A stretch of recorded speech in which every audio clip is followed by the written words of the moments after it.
Good afternoon, distinguished guests, ladies and gentlemen. Welcome to the Singapore International Cyber Week 2023, Women in Cyber. Let's put our hands together right now to welcome Minister Josephine Teo and Ms. Izumi Nakamitsu to join us for today's event.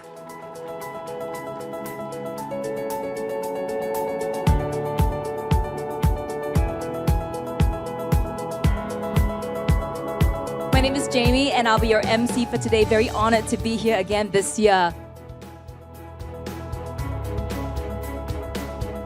Now, as our special guests are seated, I would like to just reiterate the theme for SICW Women in Cyber 2023 this year, and that is championing excellence and diversity for the cybersecurity workforce.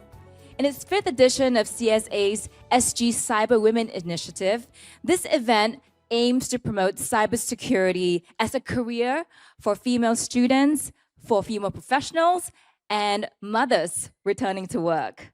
We are proud to present a program with distinguished speakers and panelists who will discuss pursuing excellence and promoting diversity for the cybersecurity workforce.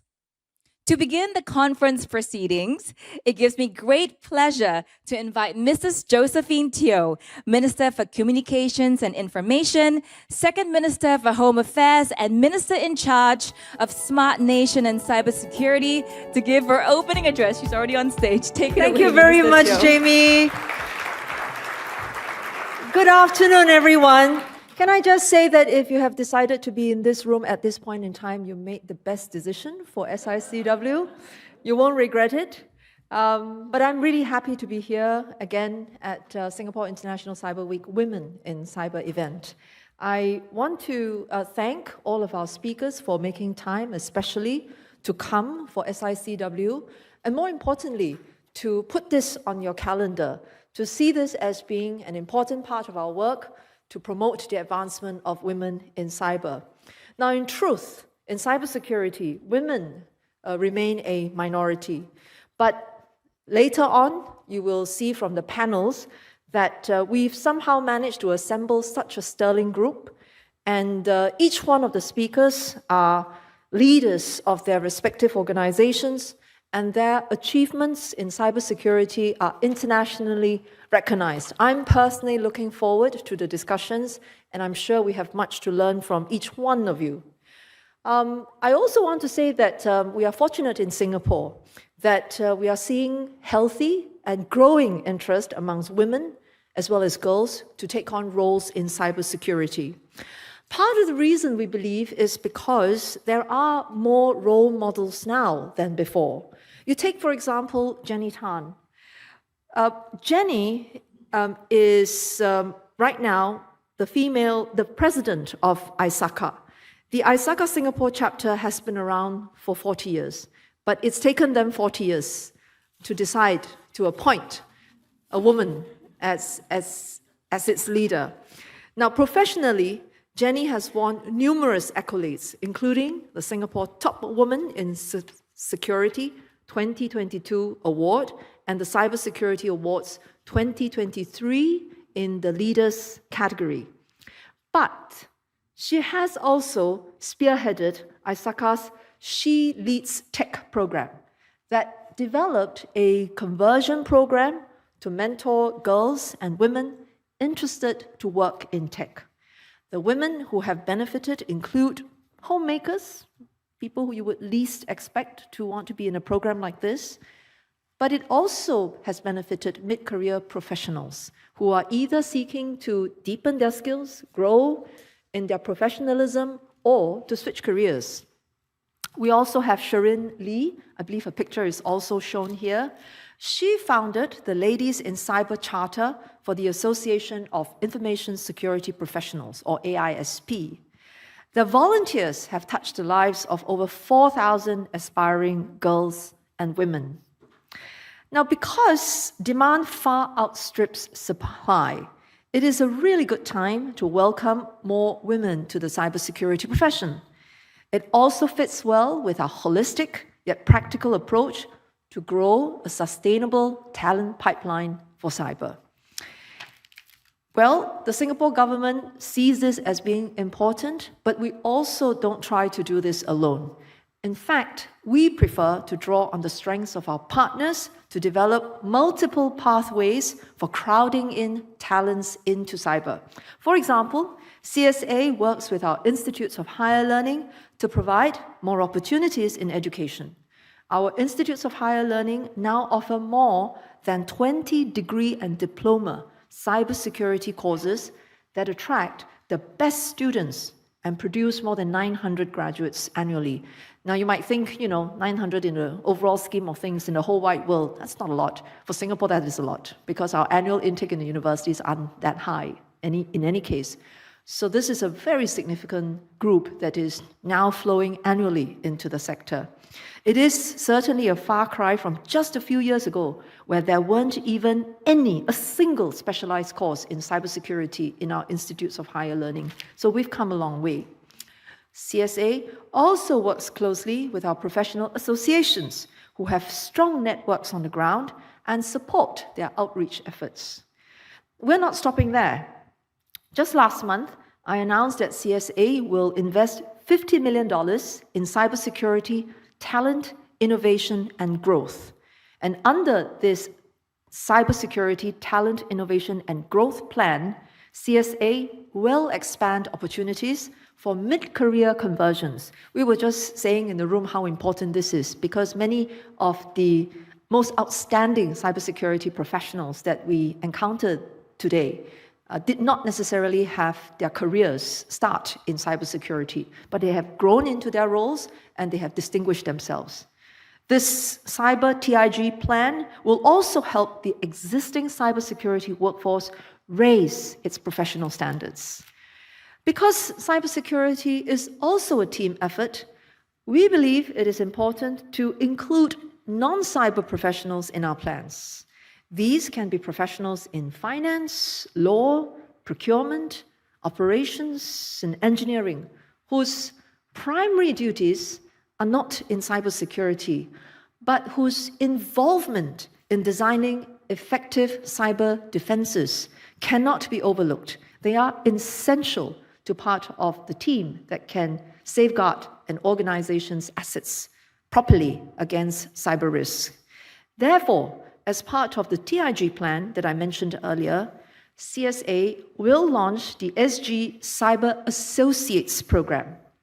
We will partner professional bodies, training providers, and institutes of higher learning to offer training programs to equip non-cybersecurity professionals with cybersecurity competencies aligned with their own scope of work. So if you're an engineer, there is cybersecurity for engineers. If you're in law, there is cybersecurity for law.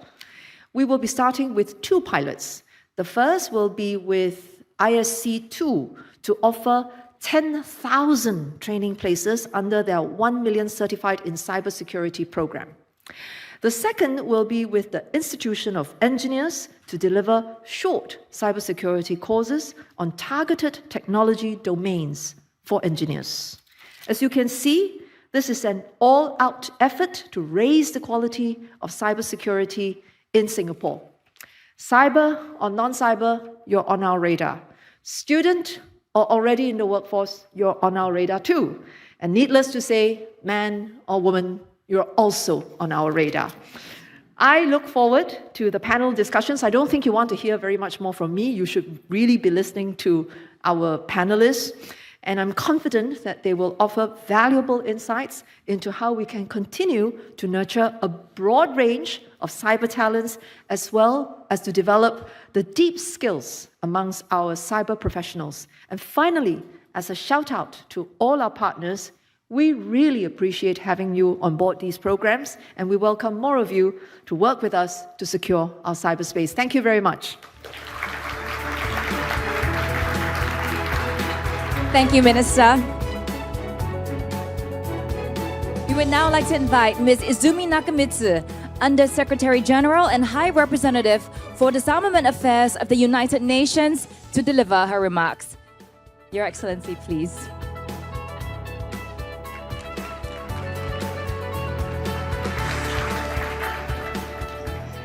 Thank you so very much, Minister Josephine.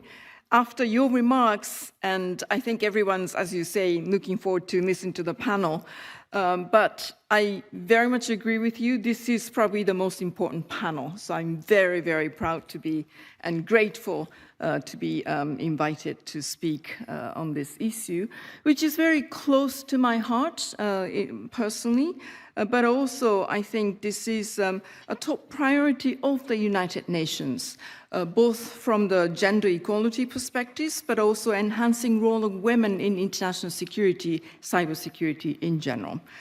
Now, any discussion on how we can achieve women's participation, equal participation in cyber diplomacy, if I could put it that way, and champion diversity in cyber workforce is most welcome. But I have to say, it is more than just welcome. I think it is really essential. To this group, I'm sure we are all talking to the converted, so probably we don't really need to explain the details, but I will start with a common refrain in nearly all my speeches to disarmament meetings, arms control meetings in general, that the meaningful inclusion of women in all processes and decision-making is not nice to have, it is actually a must-have. And the field of cybersecurity is no exception. It is exactly the same. Now, on the contrary, cyber and technology sector more broadly are probably the areas where progress towards meaningful representation of women is really most needed, and I would say urgently required. Over the next minutes, I will just very quickly explain why diversity in cyber sector requires immediate attention, and secondly, propose perhaps some solutions observed through my work in disarmament and international security. So let's start with the why, very quickly, because I think you all know why. The so-called gender digital divide, including hurdles to access and ownership of digital resources, as well as technological literacy, is a reality that must be urgently addressed. It is essential that rapid digital transformation does not leave behind women and girls. The statistics actually speak for themselves, and I will include some statistics here. Now, according to estimates, some 300 million fewer women than men have a smartphone and can access the mobile internet. The Mobile Gender Gap Report from this year, 2023, concluded that women are 19% less likely than men to use the mobile internet. In low and middle income countries, 900 million women are still entirely unconnected to the internet. Beyond internet access, women are grossly underrepresented in information and communication jobs, top management, and also academic careers as well. Now, today, there are far more men than women working in jobs in the science and technology, engineering, mathematics, STEM fields. A study of OECD from 2018 noted that men are 4 times more likely than women to be ICT specialists. At 15 years of age, on average, only 0.5% of girls wish to become ICT professionals compared to 5% of boys. So we must find ways to transform these sectors to encourage women to consider careers in the cybersecurity and technology-related workforce. Because by 2050, guess what? According to the World Economic Forum, 75% of all jobs will be related to STEM areas. Scary. Beyond the issue of employment, ensuring women's equal leadership, economic inclusion, and gender-balanced decision-making is simply better for everyone, men and women alike. The question is, therefore, how can we leverage the many benefits of a highly digitalized and connected world including for advancement and education of women, while also mitigating the risks that arise from cyberspace. So let me unpack these risks. Recent research on the gender dimensions of cybersecurity indicates that cyberspace can not only bring new possibilities for inclusion, but also risk replicating power relations and inequalities that exist in the offline world. For example, the Secretary General has warned that we must prevent and respond to new and escalating forms of online violence against women. We also see that digital technology can have inherent gender biases and reinforce gender inequalities. For instance, some gender-biased algorithms treat men as standard and women as exceptions. Also, gender-biased data will lead AI to make gender-biased decisions. And of course, not all types of biases come from algorithms or data. Humans themselves have implicit biases that affect decision-making. Such biases are exacerbated by low levels of women working in artificial intelligence, for example. To illustrate, Elon Musk's new AI firm, xAI, formed in July this year, does not include a single woman on its board of directors. This is, in my view, simply unacceptable. So, dear sisters and brothers, now that we have considered the risks, let us move on to identifying some solutions. Access to digital tools and mobile connectivity are a good starting point, but for representation in the ICT workforce, we must go further and deeper as well. And I will propose 4 steps. First, as I already mentioned, we must encourage women to consider careers in STEM and create the right entry points for them to be able to do so. And I was so impressed by the examples that you alluded to in Singapore. We need to challenge the gender norms and stereotypes associated with technical expertise so that these professional communities become more attractive to women and girls. We must also commit to cultural change to create more inclusive workplaces. That means accountability for any racist, sexist, homophobic, and ageist behavior, and also discrimination in general. Second, we must look beyond the workforce and do more to ensure the equal participation of women in related intergovernmental processes, including at the United Nations. And we are working on that. Despite growing recognition among states that women and men should have equal opportunities to influence policy discussions, we are far from parity. In most disarmament and arms control related meetings that my office supports, women represent less than 1/3 of these taking the floor to speak. Just an example. The Open-Ended Working Group on the Security of and in the Use of Information and Communication Technologies, chaired by Singapore, stands out actually in this regard. 3 years ago, a group of states launched a Women in International Security and Cyberspace Fellowship to provide training and networking to women diplomats from all regions. And that fellowship also sponsors the participation of women in United Nations cyber diplomacy meetings. And as a result, the working group on ICT security has made significant progress towards gender parity in its formal sessions.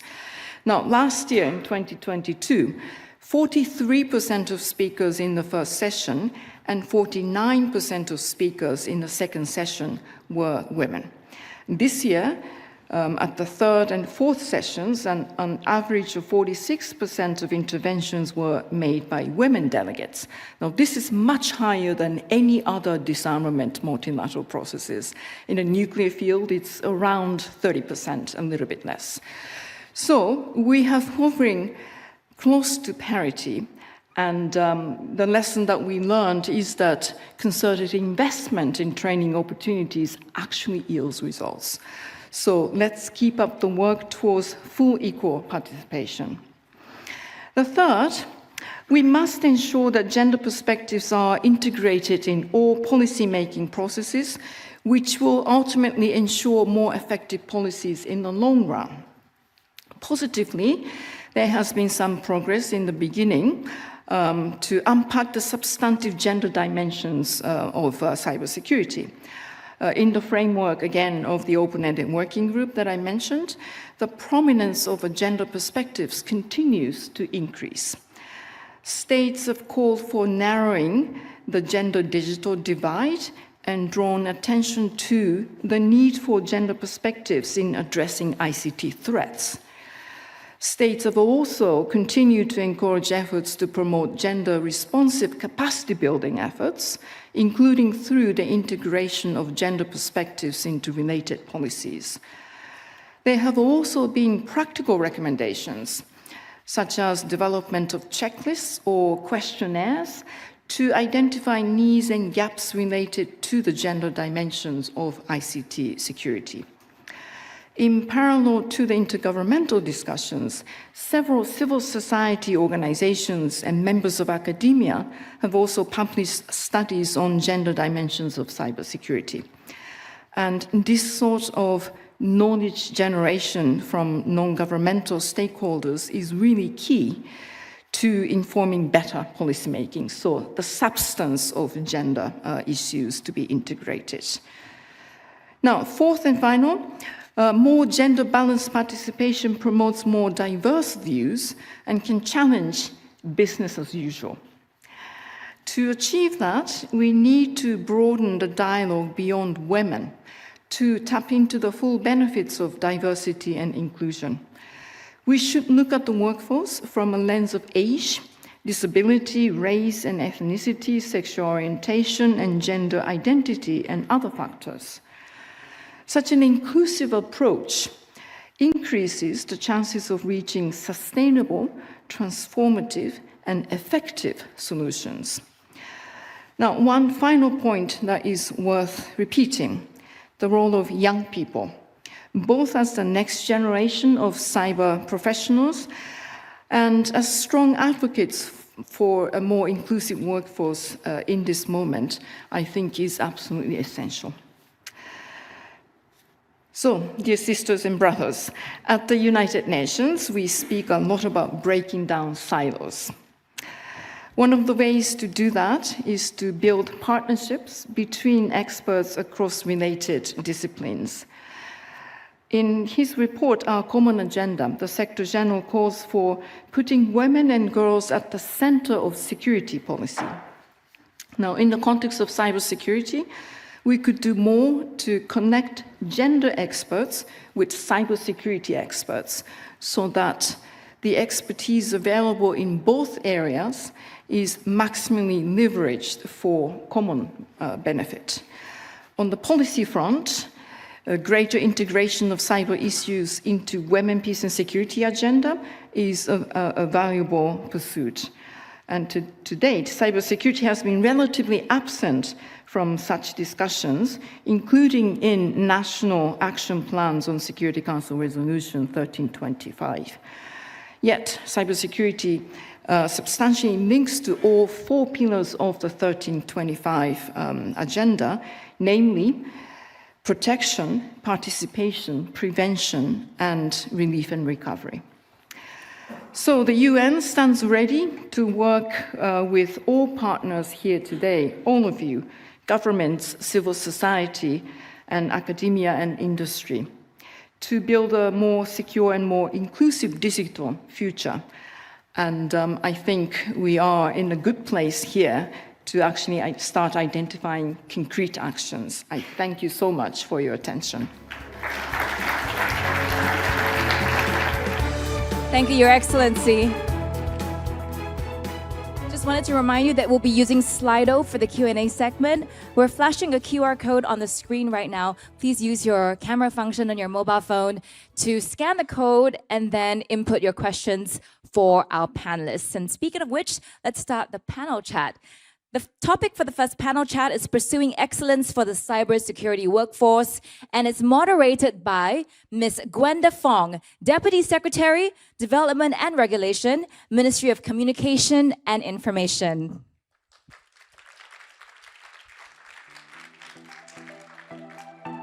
Joining her on stage, we have Ms. Jacqueline Barr, Assistant Director General, Technical Threats and Visibility, Australian Cyber Security Centre.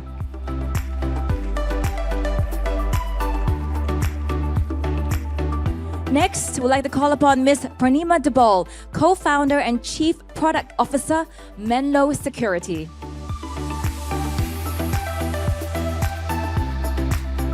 And now we'd like to invite Director Jen Easterly, Director, Cybersecurity and Infrastructure Security Agency.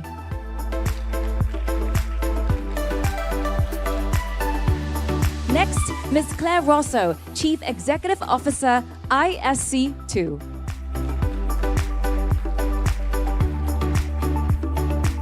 And last but not least, Ms. Gemma Ngoe Thomas, Cabinet Office Director, Cyber and State Threats.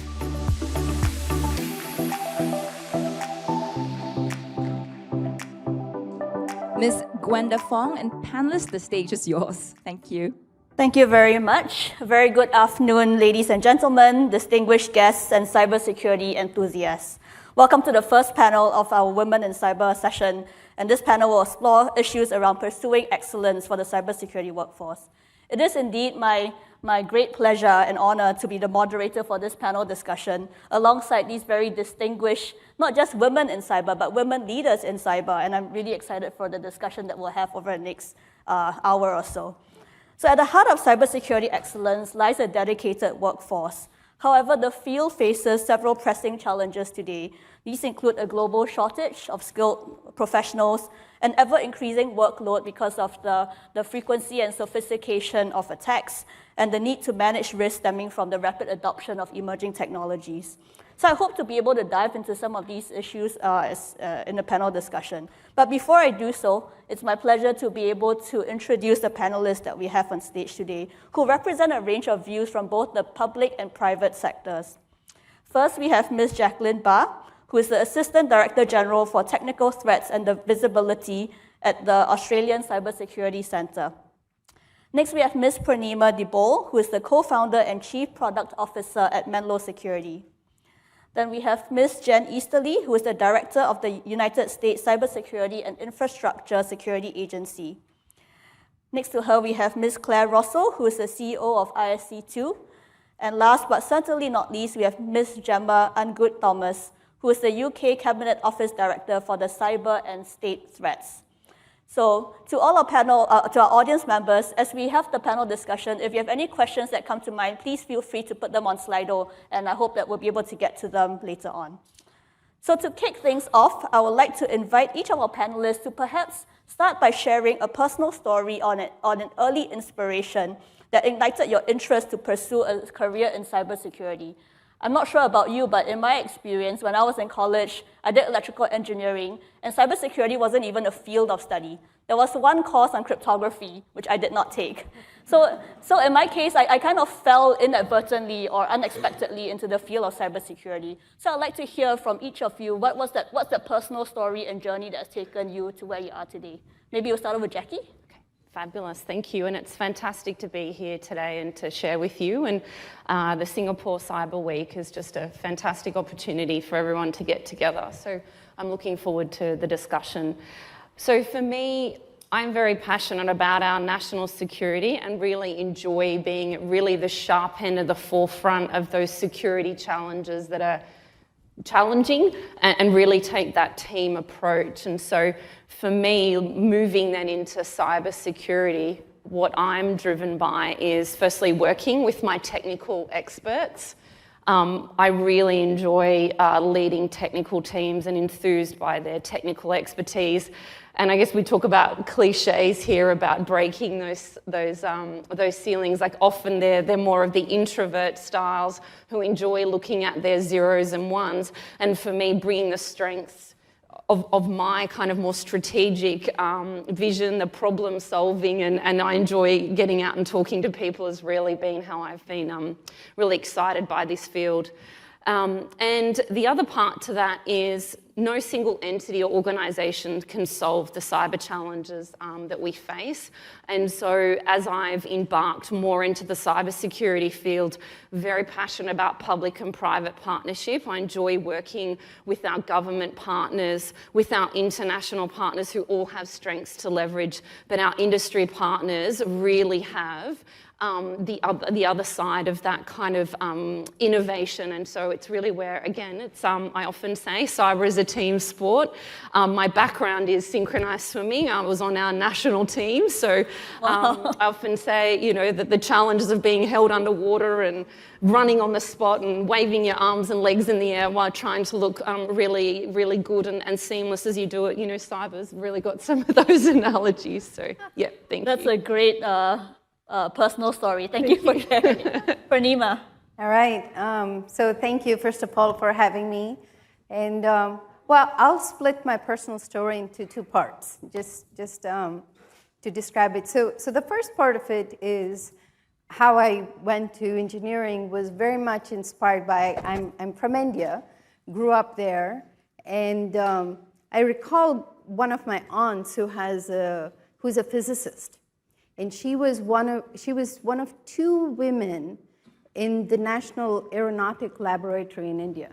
So I remember going to her office, and she had a desk phone. And my father, who worked for the Atomic Energy, had a desk phone. So for me, the desk phone was the equivalent of a woman being important enough to get a phone on her desk. So this 10-year-old me was completely impressed with, I have to get a desk phone. Like what? So anyway, so this was my start of like thinking women can be on that equal footing and kind of do the same jobs as men. So I went on to get a computer engineering degree, like Brenda. But then when I was doing engineering and, you know, first job out of college and stuff, interesting story of how I fell into cyber is kind of a ha-ha funny story. So I don't know if anybody in the audience knows a very famous cybersecurity company called Palo Alto Networks. Okay. So I had finished my first job, and I was at a job fair. And for those of you who know one of the founders of Palo Alto, his name is Nir Zip. I was standing at a table. Nir comes over, goes, "What do you do?" It's like, "I'm not looking for a job. I have a job already." And he goes, no, give me your resume. Let me talk to you. So Nir and like that team was like cybersecurity superstars, right? People who know the cybersecurity companies, Checkpoint founders, some of the early investors in cyber. So I tell that story because I think as we talk about women in cyber, one of the most important aspects we have to consider are men are our allies, right? So they're already there, and they have important roles, and for us to be able to include them in our conversation, and for them to include us and recognize that they also need to partner with us is something I talk about all the time. And in Silicon Valley, I think, you know, some of the other women leaders talk about this because it's really important for men in power positions to recognize that we need to bring along, you know, the talent of women in a way that makes a difference. So anyway, didn't mean that soapbox, but kind of attaches to my personal story. Thank you. Thanks for that. Jen. Hi. So fun. It's going to be the most fun panel of the day. So, you know, I actually started my career just after my 18th birthday. I went to the United States Military Academy at West Point. Decided that I wanted to join the Army at a very young age. My dad was a Vietnam veteran, sort of my hero. He really inspired me. So I decided I'm going to go to West Point, I'm going to apply early. I got in early. I made the mistake of never visiting the school before I showed up, which was stupid. So I got there, we were 9% women, mostly white men, and it was pretty tough. This was only 10 years after they brought women into the military academy. And a lot of the dudes, both professors and cadets, just didn't want women there at all. And so I was pretty badly hazed. They don't do that now, but back in the day they did. But it gave me a fantastic appreciation for how important it is to ensure that you are building an environment where everybody feels not just included, but really a sense of belonging. And that's been something that's inspired me throughout my career, whether I'm leading a battalion in the Army or a major agency or in the private sector. And so that sort of connected to the place where I started cyber, because I really, it took me a while in my career in the Army until I landed in the National Security Agency. I was a brand new lieutenant colonel. It was 2006, the height of violence in Iraq, and I was deployed to Baghdad essentially to stand up our ability to understand terrorist and insurgent communications and how they were affecting these bombs that were killing Iraqi civilians and troops on the ground. And so we had to figure out how we could code a system that would allow us to integrate and enrich and correlate all of the data that we were collecting in theater to illuminate terrorist networks, not in weeks or days, but in hours and minutes. So I had a team of coders sitting in a van in the middle of Baghdad, in the middle of rockets and mortars and all of this. And it took us about 6 weeks before we got the system up and running. There were a lot of failures during that period of time, but no failure of imagination. It was really hard work, technical, but also very operational to get the system up and running. And ultimately, we were able to provide a capability to the troops on the ground that allowed them to take thousands of insurgents off the battlefield and save the lives of Iraqi civilians and our troops on the ground. And to me, it was a revelation, because you really saw the power of technology, the power of innovation, the power of imagination, and the power of leadership in bringing people together to solve one of the hardest problems. And from that time on, I was asked to stand up the Army Cyber Battalion and help to stand up US Cyber Command. But it really started first with an appreciation of dealing with adversity as a young West Point cadet, and then dealing with some of the most difficult and complicated threats in a wartime to try and save the lives of soldiers. Thank you very much. Like you, I spent the early years of my career not in the uniforms armed forces, but with the Ministry of Defense. I spent 10 years of my life there, and I think it's given me the sense of national security and that perspective, and you kind of marry it with the digital domain. I think it, I didn't know it at the point in time, but I think put me in good stead for cybersecurity.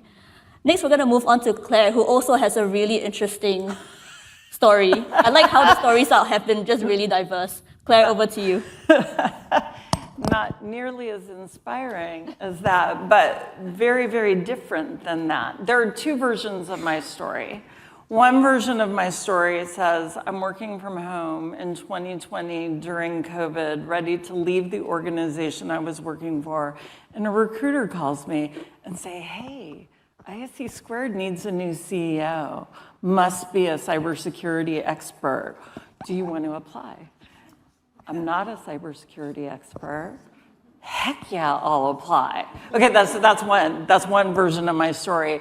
The other slightly longer, but I can tell quite quickly story is I've always taken the less beaten path in my life. I am one of 5 children and I am the only girl. And my first career ambition was to play Major League Baseball. Then I learned I could not throw a baseball. So I had to do a little problem solving, kind of mitigate that career risk, and decided that, you know what, I will work in sports in another way. So when I graduated from university, I was a sports reporter for a newspaper. But it turns out, as a sports reporter who turns into a nonprofit executive that worked in the service of a profession, I had some things in common with cybersecurity professionals. I'm very curious. I love to problem solve.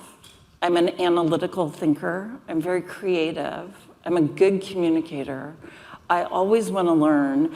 And then I would say the other thing that doesn't come up on our top non-technical or mindset list, but actually I find across the cybersecurity community is I want to work for the public good.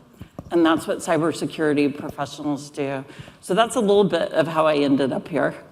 Thank you. And to round us off, maybe Gemma. Wish I had an equally exciting early career, but the short version on me is that after graduating university, I didn't have any idea what I wanted to do, much to the mortification of my parents, that I didn't have this plan set out of what I was going to do with my career. I also tried to persuade them to let me take a few years off and go traveling. That didn't work. But where we got to was I decided to go to Japan and teach English for a number of years. And that was just, for me, such a great opportunity to kind of work on communication skills and bringing people together, which I think has, to your point, Claire, you know, some strengths about you that are not necessarily technical, but skills there. So after Japan, I came back eventually, because I had so much fun, came back eventually to the UK civil service and led a number of strategy and policy teams looking at counterterrorism, organised crime, and lastly, cyber. So I had the kind of policy from the centre experience, but it was not until 2017, actually, which was my, you know, breakout moment. I was in the Cabinet Office supporting the UK response to the WannaCry attack, which disproportionately affected the UK NHS, our health sector. And being at the centre during that time, it was just such a wake-up call for not only the government, but I think, you know, government and industry collectively. And it was such a scary experience, but at the same time, I was just so passionate about being there at that time. I took so much from it. So much so that I then decided to go to the National Cybersecurity Centre and transferred across, and that's actually my home organisation, and thought, you know what, I'm going to get some actual operational experience now. And they let me come and lead their incident management teams, which was so fascinating. But I think it's not only, my general observation is, as a non-technical person, we need to talk about that more. There are more roles and opportunities in cyber for non-technical people. And also, it's kind of, you know, not just a barrier of being a woman, but a woman and a woman from a non-technical experience. It's kind of like a double hit. So I think what I'm fascinated about, especially with this esteemed panel, is sort of talking about that a little bit more and how we can dispel that kind of myth. Yeah, I'd like to pick up on a few things. So thank you for sharing all your stories. I was particularly struck by what Purnima said about how being inspired by your aunt, who was a physicist, 1 and 2 women at the lab. And that's the power of having a really strong and inspiring role model. And I hope that, you know, our esteemed panelists will be a role model to at least some of our audience members here today. I'd like to pick up on the point several of you raised about starting from a non-technical background. Some may think of cybersecurity as a fairly technical, difficult field, but clearly some of our panelists have made it to very senior leadership positions in technical organizations without having a technical background. So maybe a few of you would like to touch on how you managed to overcome that, and what advice would you give to someone who may not be technical but would be considering a career in cybersecurity? Who wants to go first? I'll go. Yeah. I think I should sit this one out. Yeah. I qualify as a rhetoric major as my undergraduate degree, and my master's degree is in special education, so think atypical cognitive development, both of which I think served me really well, going back to that analytical, critical thinking. You know, technology, understanding the technical is important. Being an expert in the technical is not necessarily important. And I think that that is one of the key distinctions, because what we're finding is we're trying to attract people from different backgrounds into cybersecurity. We are finding that if we can find people who have the right non-technical skills, have the right mindset skills, and they can demonstrate an aptitude for the technical and understanding that technical, that they have a future in cybersecurity.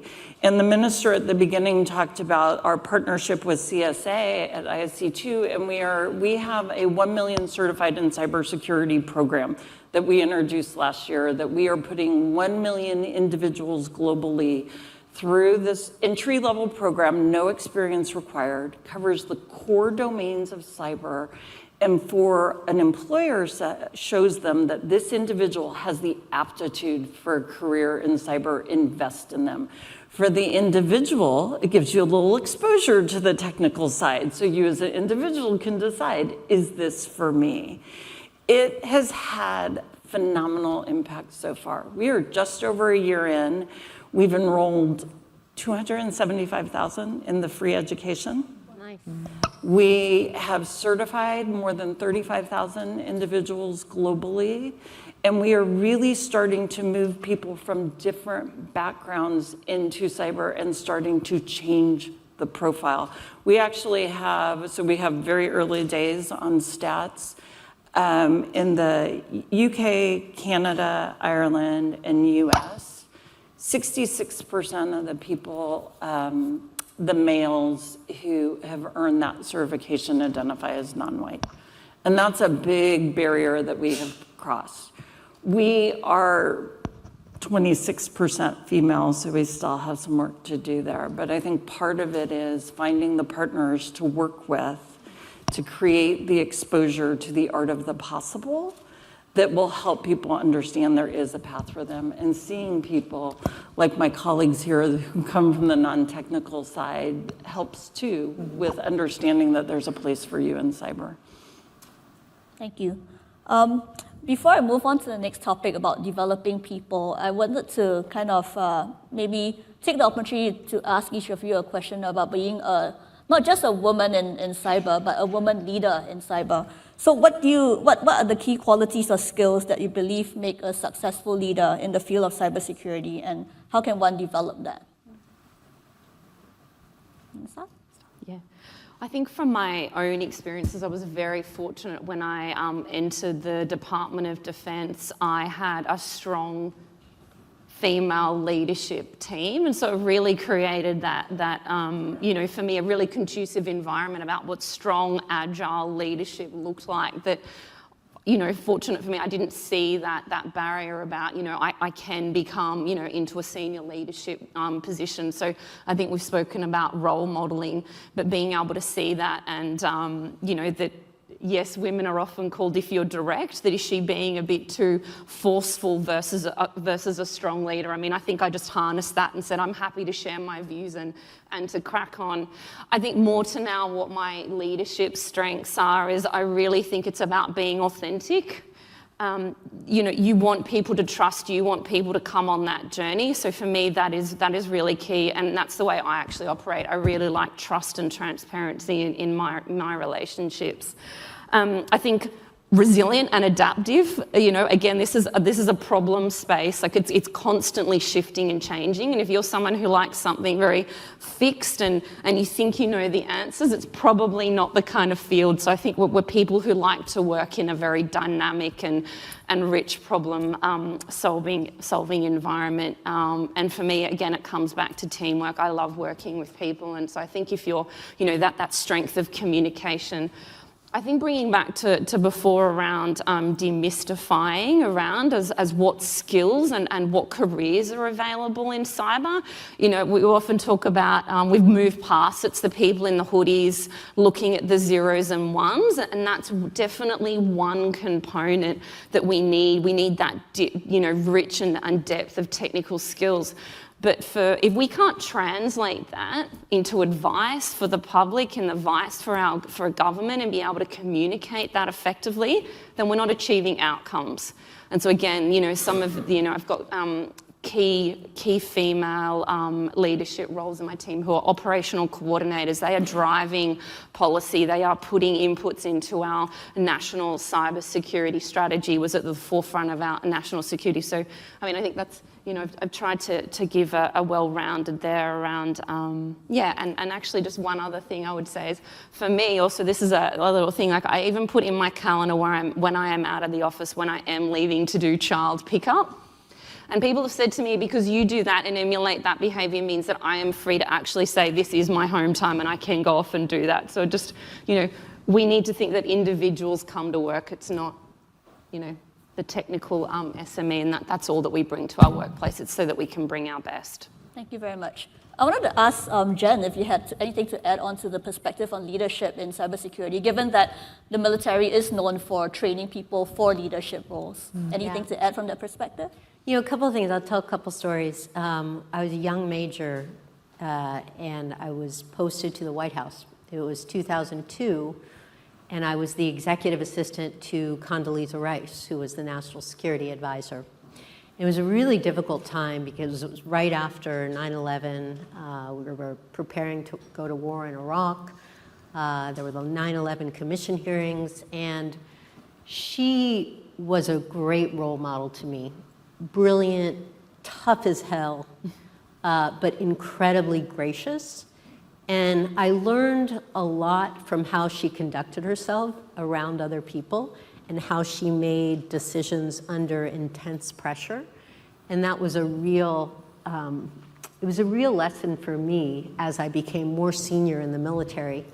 Interestingly, before I took that assignment, I was an assistant professor at West Point teaching economics. And I was asked to be the executive assistant to this retired 4-star general. His name was Barry McCaffrey. He had this reputation of being the meanest general in the US Army. People used to brief this guy and they would faint because he was so mean and so profane. And they wanted me to be his assistant, so who knows. Anyway, so he turned out to be wonderful. I love the guy, still close to him. But at one point in time, he sat me down. He's like, Jen, I need to give you some advice. I'm like, I'm gonna get advice from this retired 4-star that I'm like, how to be a general officer. So he sits me down, he's like, Jen, you need to get married and have kids.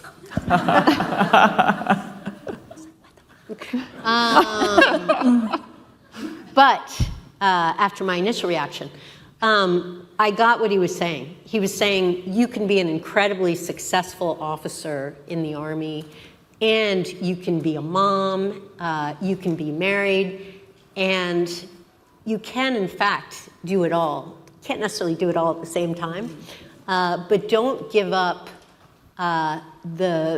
what you can get from a family by being so focused on your career. And that had a real impact on me because, you know, coming from West Point where I always had to be tough enough and fast enough and, you know, as good as the guys, I think I really sort of needed somebody to sit me down and say that to me. And, you know, a couple years later, I was married by virtue of Match.com. And I was a mom, the best decision I never made. But the greatest thing that ever happened to me in my life.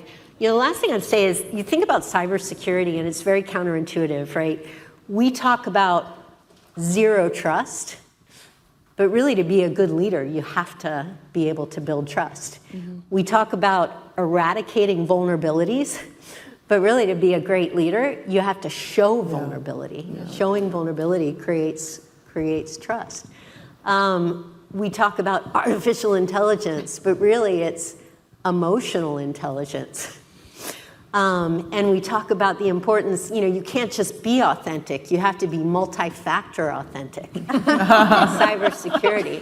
But at the end of the day, emotional intelligence, empathy, vulnerability, being able to create trust, that to me is really how you effectively lead complicated organizations and how you lead both technical people and non-technical people, because no matter if somebody's technical or not, they're human.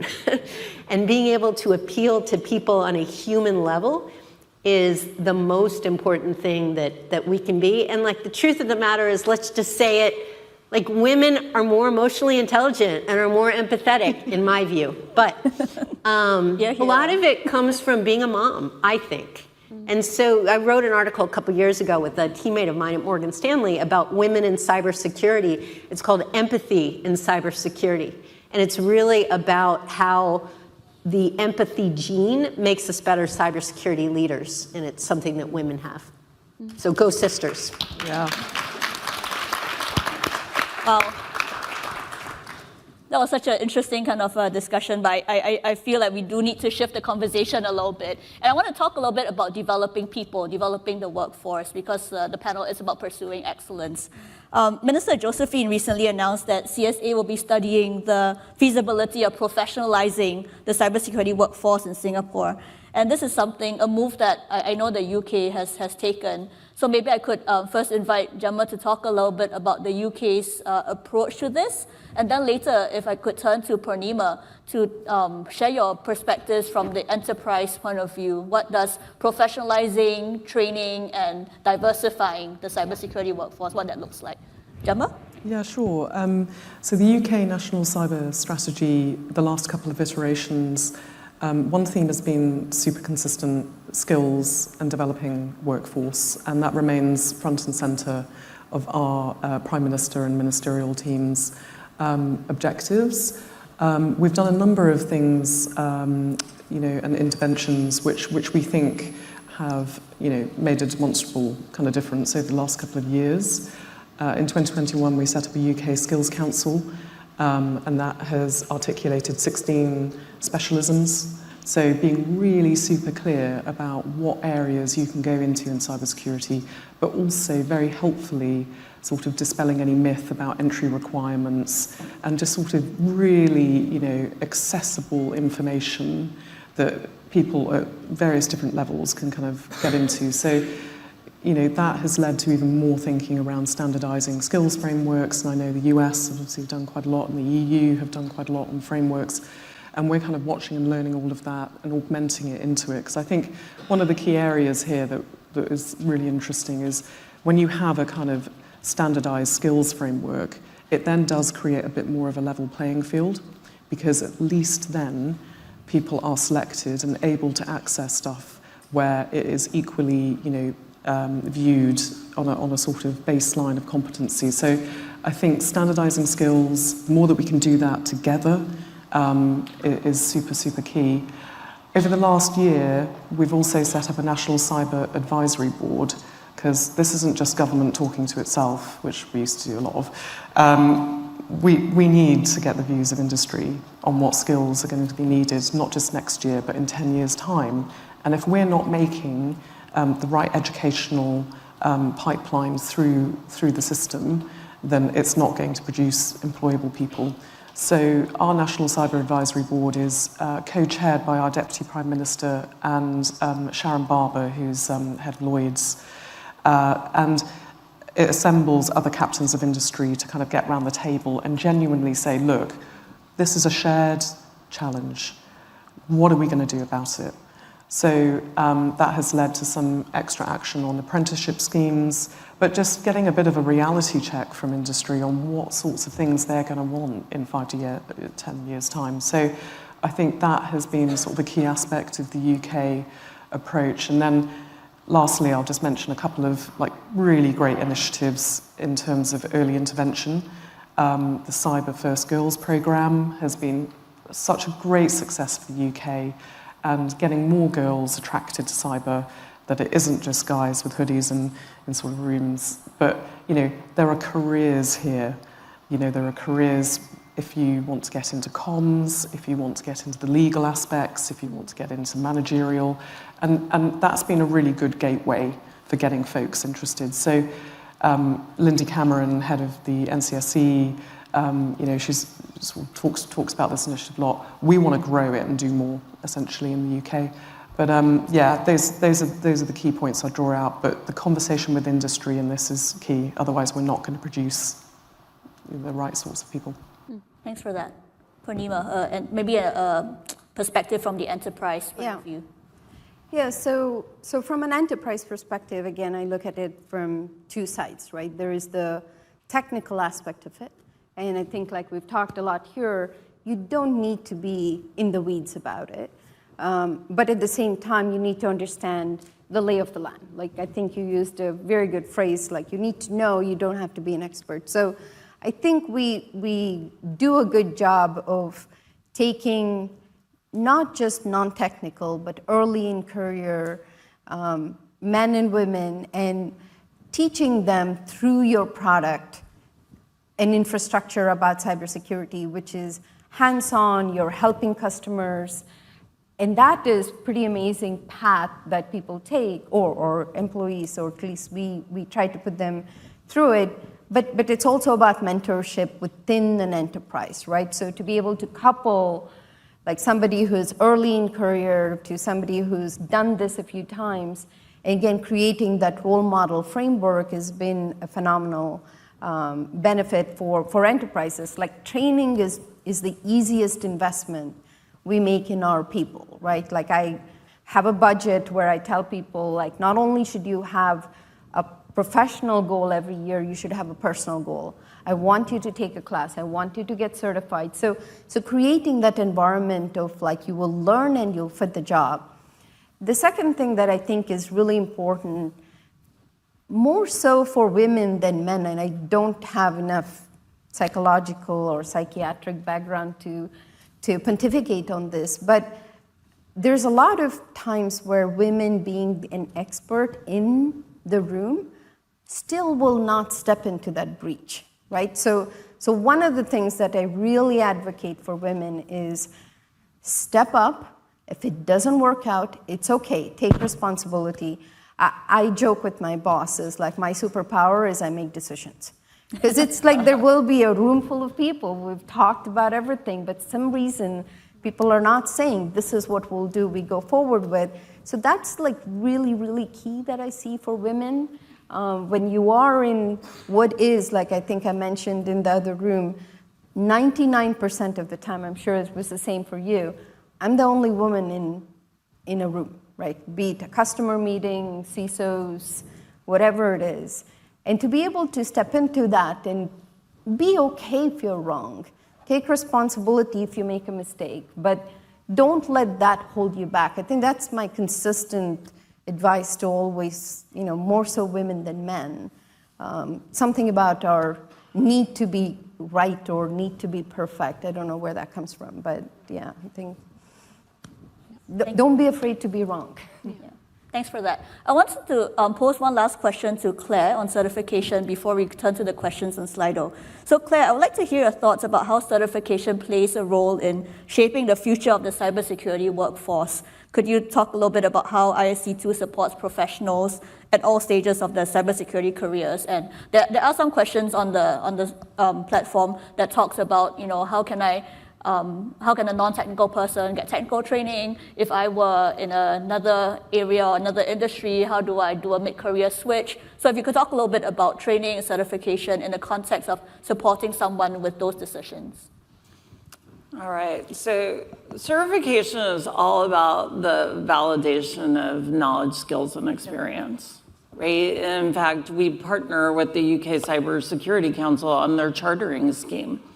They use our certifications as the basis, and other organizations that are certifying bodies. So it's great, and actually employers at this moment, now Singapore is sort of a leader in its cybersecurity at the university level globally. Really they are, because they are working with industry to understand what does the marketplace need in cybersecurity, and that's what their universities are delivering.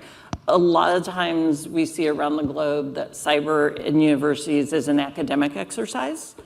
And so when employers go to hire, they say, well, I know what I get when I hire that person with a certification. I'm not sure what I'm getting when I hire the person with the degree.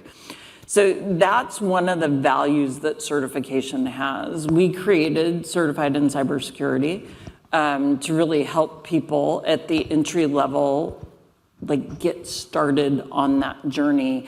And what's been really interesting to us, and then we go on up through our best known certification is the CISSP, and I know we have some in this room, which I like to call, the CISSP is to cybersecurity what a chartered accountant is or a CPA is to accounting.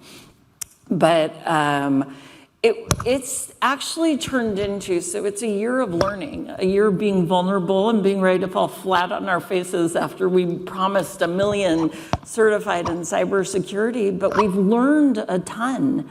And so one of the things that we've actually found from that certification, the people taking it are much older than we anticipated. Mm-hmm. In fact, the range of ages sort of crosses the spectrum, including career changers in their 50s, or people who have been working in cyber careers but have never taken that step to be certified.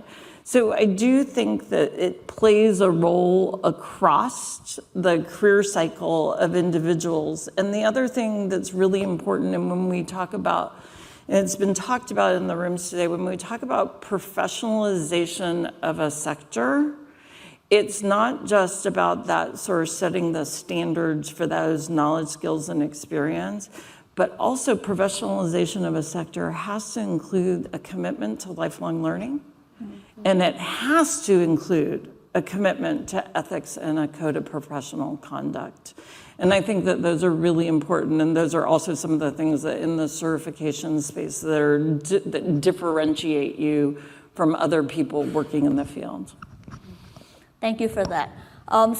We just have about 5 minutes left. I want to go to the questions that the audience has posed. And interestingly, there were a couple of questions that actually touch on similar areas from what some of you have said earlier. The question that I would like to start with, Claire talked a little bit about people who are older than we had expected, wanting to do career switches. So there's a question on, for those considering a career change into cybersecurity, what steps would you recommend for developing the necessary skills and making the switch successfully? I open this to any of the panelists who wish to address this. Right, I'll go. Career change into cybersecurity, I think, is really, it takes all kinds of skills, right? So it doesn't have to be that you know how an attack works or you know how an adversary works. I always reference people to read a book. It's as simple as that. It's not that complex. Read a book about what is the other side trying to do and what are you trying to protect, and knowing those two dimensions, everything in between is reasonably logical. So if you're able to understand that framework and be able to, I think CISSP is like one of the most phenomenal certifications we look for. There is a way to ease your way into it. And again, don't hold back, apply for those entry-level jobs or whatever level you're qualified for, and show up and talk about it. I think when you talk about leadership or what you look for people, I always look for that thirst to learn, the thirst for knowledge, the curiosity, and that is probably the thing that's going to propel you into that career and know your basic facts. It's not, I mean, I hate to say it, but it's not that complicated. Can I add to that? I think the other thing is find some people. Find your people. Yeah. Find your tribe. I mean, one of the most wonderful things about cybersecurity professionals is everybody's in it for the public good, and they want to help others. So you can, whatever organization you belong to, maybe they have a local chapter. Maybe it's people within the organization you work for, but find others who are already there and talk to them, and they will help you on your journey. And like the worst anyone can ever say to you if you reach out to them and ask the question is, I don't have time right now, but maybe so-and-so can talk to you. So really, I think it's important to find a group of people, and there's other organizations, there's nonprofits, and you work with WESIS in the US and globally that are dedicated to supporting women moving into cybersecurity. Like, hook up with those organizations because that can really help to have a network of people to move through this journey with. Thank you. I'd like to maybe move on to a couple other questions. If I could invite maybe Jackie first and Jen. How do you inspire passion and purpose for women in cybersecurity?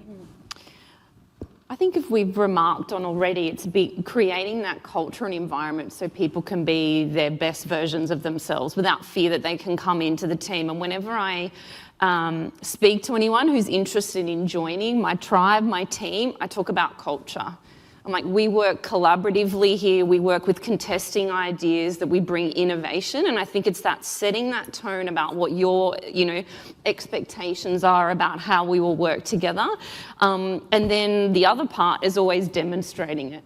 I walk the floor, I'm out there with my people. For me, that actually fuels me, gives and energizes me. Sometimes it scares them. Again, we go back to the whoa, hey, what are you doing here? They're liking to, to work on their problem. But I think it's, it's walking the walk, it's talking it, and it's creating that environment.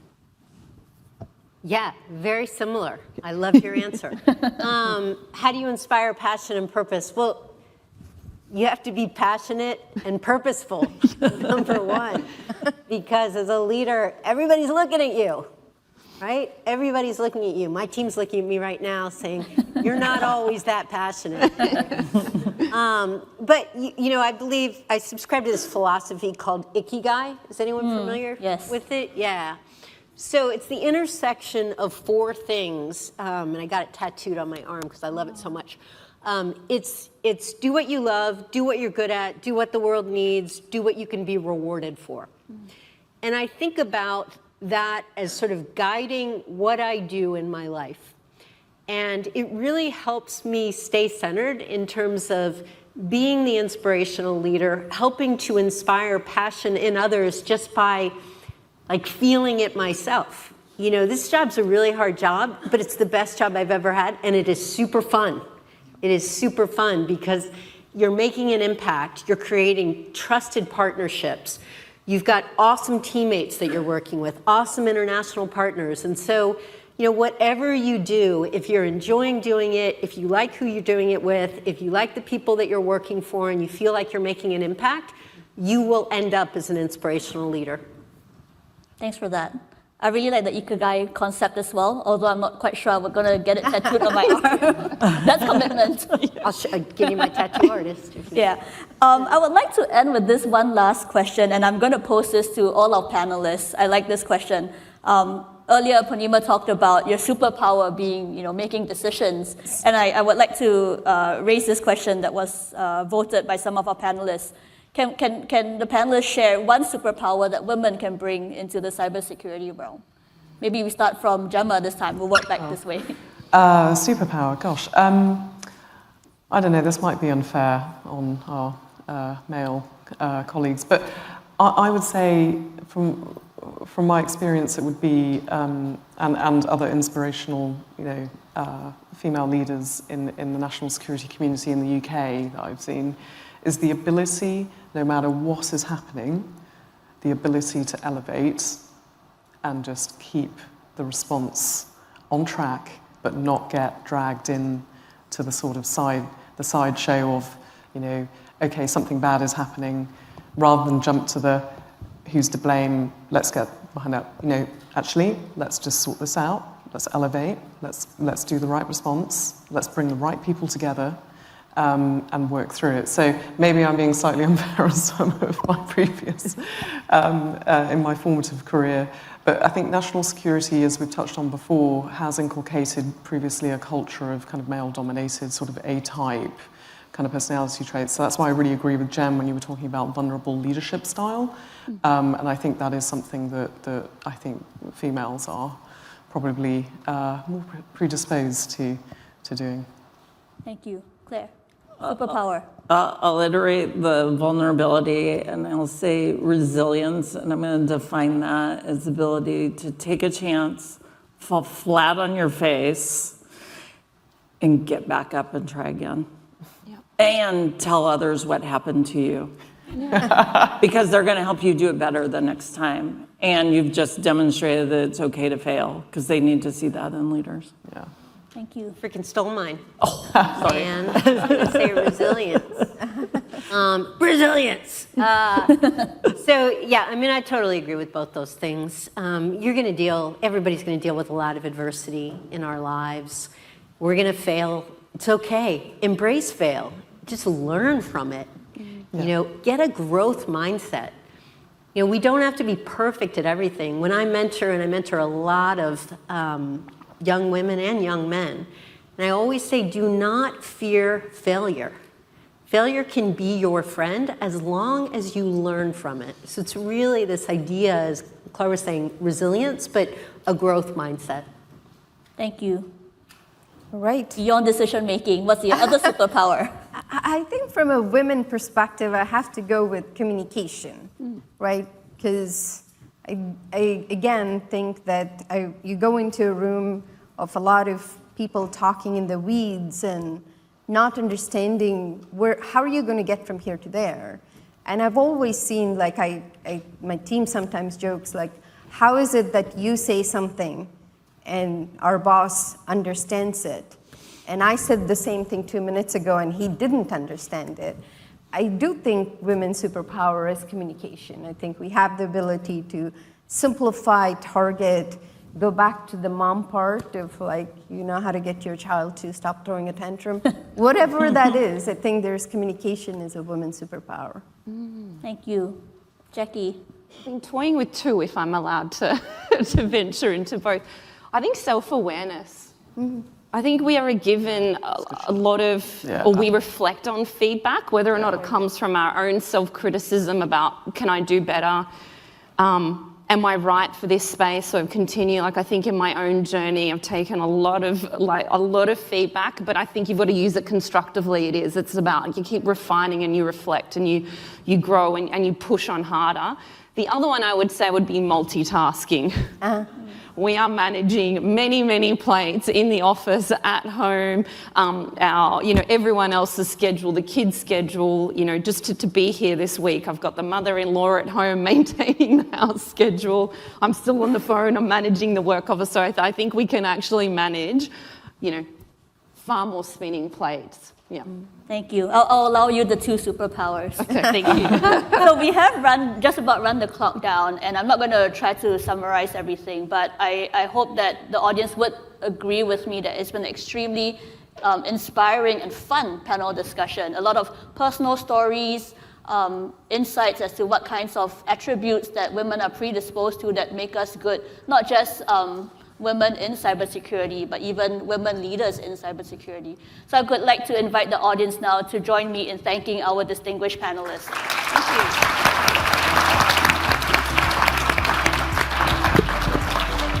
you. Thank you so much, Ms. Gwenda Fong and panelists.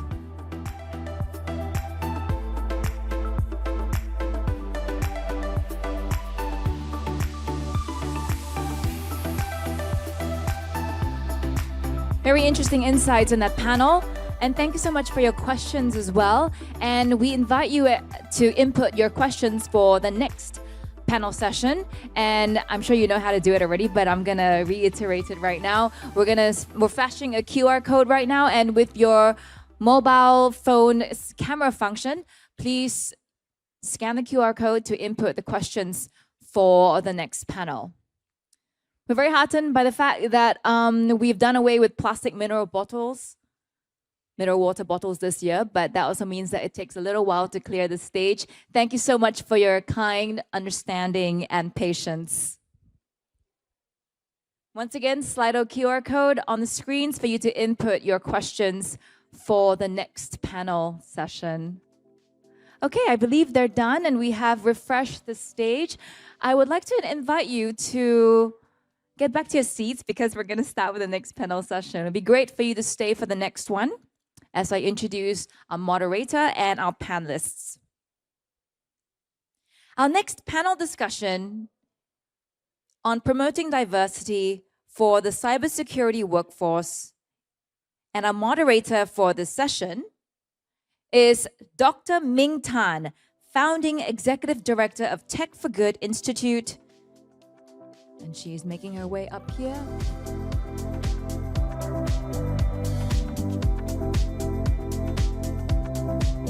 Hi, Dr. Ming Tan.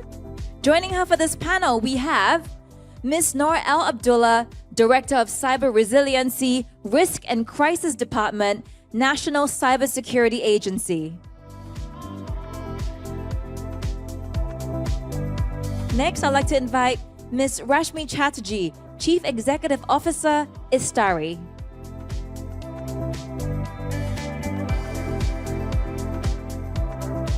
Next, Ms. Mache Peters, Head of Task Force International Cyber Policy, Ministry of Foreign Affairs.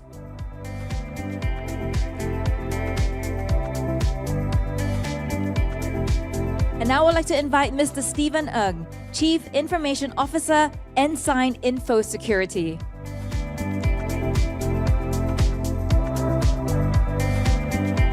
And last but not least, Ms. Nina Payne, Global Head of Cyber Partnerships and Government Engagement, Standard Chartered Bank.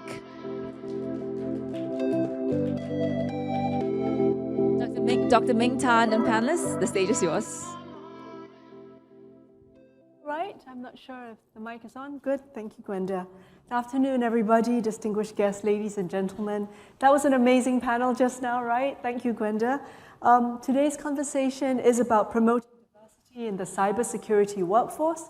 As Jamie mentioned, my name is Ming, and I'm the founding executive director of the Tech for Good Institute. The Tech for Good Institute is super young, super new, we're 2 years old, and we are a non-profit organization with a mission to leverage the promise of technology to advance an inclusive, sustainable, and equitable growth in Southeast Asia.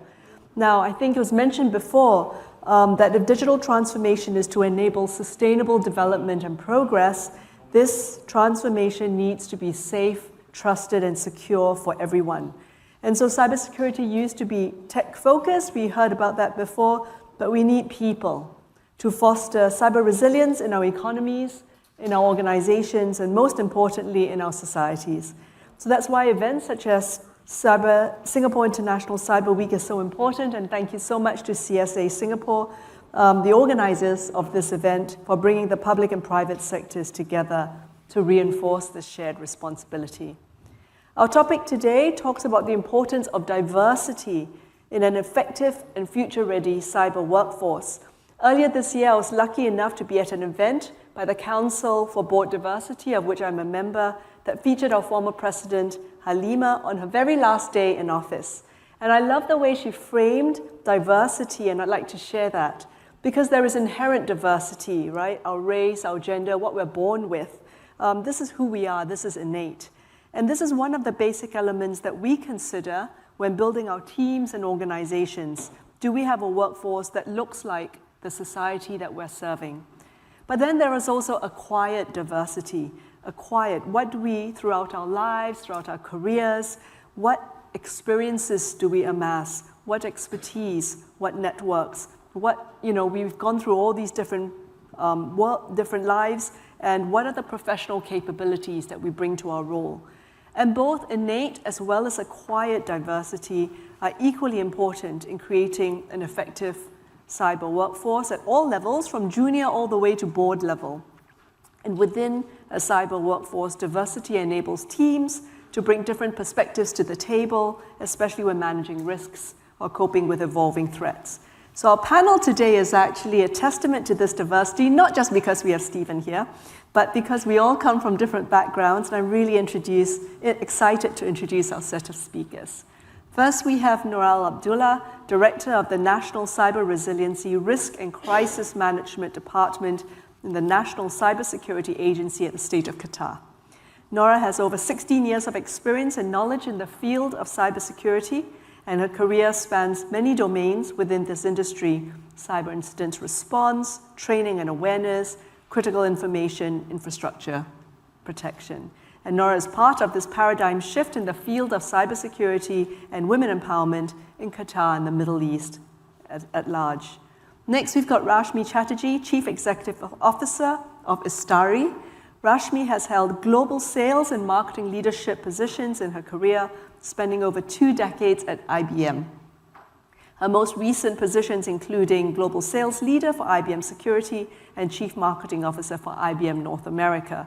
Prior to IBM, Rashmi was the first female engineer to join the Indian Navy.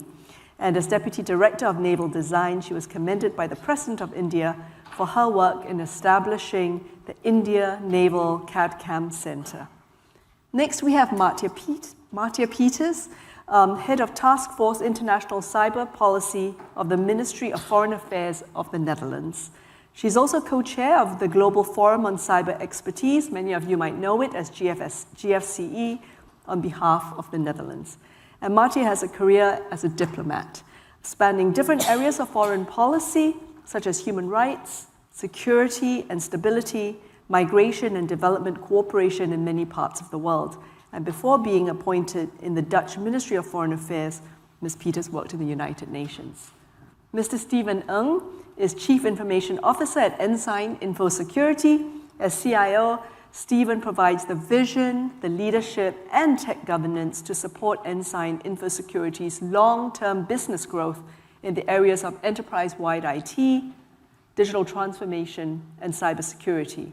Prior to Ensign, Stephen has led many leadership roles within the Singapore's Ministry of Defence, with extensive experience in leading large-scale technical operations, as well as building new startup teams. And finally, we have Nina Payne, Global Head at Standard Chartered for Cyber Partnership and Government Engagement. Nina works with regulators, industry associations, and law enforcement to enhance all parties' understanding of the critical roles we play in securing cyberspace for global communities. Nina has a legal background, but has had a wide range of experience across many industries, not just banking. And she has also spent over a decade in the UK's National Crime Agency, leading European multi-site teams in the UK and abroad to fight organized crime, encouraging international colleagues to join forces to better protect victims of crimes. So let's just dive in now. Now, a key question for aspiring cybersecurity professionals is where to even start. All of you have entered the field of cybersecurity from various entry points and have taken many different paths to become the leaders you are today. In the panel previously, there was this phrase, fell into cyber. How did you fall into cyber? So my question is, what steered you into cyber? Can I invite each of you to share one experience or a pivotal decision that you make that you didn't fall into cyber that steered you into the cybersecurity industry? Maybe I'll start with Nora and then go down the line.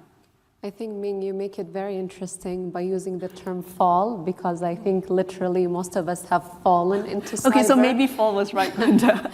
And as I was discussing with you, this is like totally the inside scoop on my career. This is a story I haven't told before, and I got some of my team here who will be surprised to hear this. So I'm a computer engineer by degree, and when I finished university, I didn't know what I wanted to do with my life or where I wanted to work. But I've always aimed at something that is non-conventional, so I didn't want to do conventional IT. And my friend picks up the phone and she said, there's this new program in town and they have just started recruiting like less than 6 months ago. And I was like, you know what, I'm totally game and I totally want to go and do it. And I applied there and I've had extensive interviews that I'll tell you the story of the interviews later. I don't want to burn the story here. And after that, I got in and I was admitted to the program, which happened to be the first national cybersecurity program. And I'm very proud to say that I am part of the founding members of cybersecurity in the cybersecurity program in Qatar. And in the spirit of vulnerability inspired by the previous panel, I've had times where I felt frustrated. I've had times where I was the only woman in a room full of generals. And I think it is that emotional resiliency that I have built, plus the psychometric tests in the interview that I didn't know what they were about, like did you play chess, did you do this, and did you do that, that I think that have elevated my emotional resilience. And I'm very happy to be where I am today and to see a lot of women from my team here, some technical and some non-technical as well. Thank you so much, Nora. Rashmi, I mean, you've got private sector experience, you've been with the Navy. How about you? Did you fall or did you steer? I fell too. But I'll start before cyber because I think cyber is relatively a recent field. You know, if you think about 20 years back, there wasn't a profession of cybersecurity. I'm an engineering graduate, so I went to the IIT in India. Again, there are very few women. We were a group of, I think in our batch, there were 4 women in 1,200, year size of 1,200. And the decision there was made just logically. IITs normally guaranteed a good career, so it wasn't that you were chasing technology or were inspired. It was just a pragmatic decision, good opportunity. And after I graduated, I joined the Indian Navy. I was there for 10 years, which was also it was a very practical decision. At that time, the Navy had a very large CAD/CAM project. They needed good technologists. I thought I was a good technologist. I liked the job. And so, whether you say it's fall, whether it's the pragmatism of something interesting, I'm a huge believer in Ikigai, actually, what Jen spoke about. I think, I've always liked math, I've always liked science. So it's, sometimes you have to demystify what seems very mysterious. So getting into cyber was actually much later in my life. I was running the IBM software business for Asia Pacific out of Singapore. I'm Singaporean. And IBM was setting up their cyber unit, and they asked if I'd like to come and join them in New York because unit was sort of being brought together from various aspects. As I said, cyber standalone was not such a big market or industry as it is today. So I went there. It was very much at a leadership position, so I can't say I fell into it, but I love it. And I think what attracts me about cyber right now has always been that you solve problems. It's if you're an engineer at heart, you like to solve problems, and this is a good place to solve problems. Thank you, Rashmi. Martia, you've had a very long career in foreign policy. You see problems of different types, and could you maybe sort of share with us an experience or a decision that sort of brought you into this space and how you responded to it? Yeah, of course. Well, maybe going back to my studies, which is completely different from what I'm doing now. I did developing studies at a university in the Netherlands. And the only thing I knew at that point was that I wanted to go abroad and wanted to work on human rights. So after doing some field research in Mali and in Cambodia, I ended up with the United Nations first in Jordan at the UN Women, and later on at the ILO, International Labour Organization, on gender and migration. So I loved to work for the UN. The only thing was that I was never in the Netherlands, and I already had children, so I thought like maybe I should do some kind of a career switch and at least be part of my time in the Netherlands. So that's when I went back and started working for the Ministry of Foreign Affairs.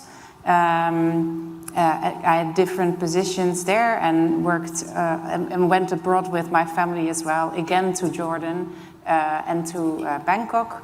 And but it was always in the area of politics, human rights. And then 2.5 years ago, I thought like, because in the Ministry of Foreign Affairs, every 4 years you switch to a different position, right? So that was 2.5 years ago, and I thought like, okay, so what am I going to do now? And then someone told me like, well, there is a position free. It's head of the Task Force International Cyber Policy. And I thought, cyber? Really? I seriously never thought about it. So then I started, I didn't say no. I thought, well, let's look into it. So I did some research, and I thought it was fascinating and a very complex issue. Also the fact that it had such a huge impact on our daily life and our community. I also liked the novelty of the issue. It's still, especially in a Ministry of Foreign Affairs where you have so many different issues, cyber is still a bit of a novelty, so you have to explain it all the time. It's not set in stone yet, and the geopolitical importance I thought were very fascinating. And what I also very much liked about, or actually that's what I found out later, but what I really, really like is that within the topic of cyber, you work a lot with the multi-stakeholder community. So it's not only governments, it's also the tech community, it's NGOs, it's it's companies. So, and you cannot do without. You really have to do that. So that makes it very dynamic. And yeah, so that was the reason why I fell for it. Thank you. And it's very interesting, Martia, for yourself as well as for Stephen. I mean, you've worked with a lot of state actors in your previous careers, and cyber is quite interesting because you also have a lot of non-state actors, right? Stephen, what about yourself? You've been a soldier, right? You've been a leadership position in the public service, and now you're with Ensign. What brought you here? Yeah. And sort of what was there a pivotal experience that got you here? Thank you. Or did you fall in or steer in? So, well, joining the dots in retrospect, I don't think there was a single decision or any pivotal point, but there were many experiences, and each of these experiences led us, of course, to where we are. And I think that's true for almost everyone. I'm the Chief Information Officer in Ensign for Security, has been so for the last 3 years. At the same time, I used to run the Managed Security Services business for Ensign. How I got into such a role was really that before this, I was in the Defense Cyber Organization. I was helping our current CEO of CSA, David Koh, to set up the Defense Cyber Organization. And I believe we did a fairly good job. And now it has become the 4th service in Singapore, the Digital and Intelligence Service.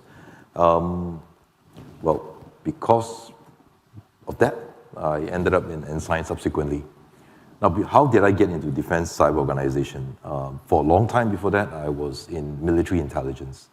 And that was an area of work that I was very, very passionate about.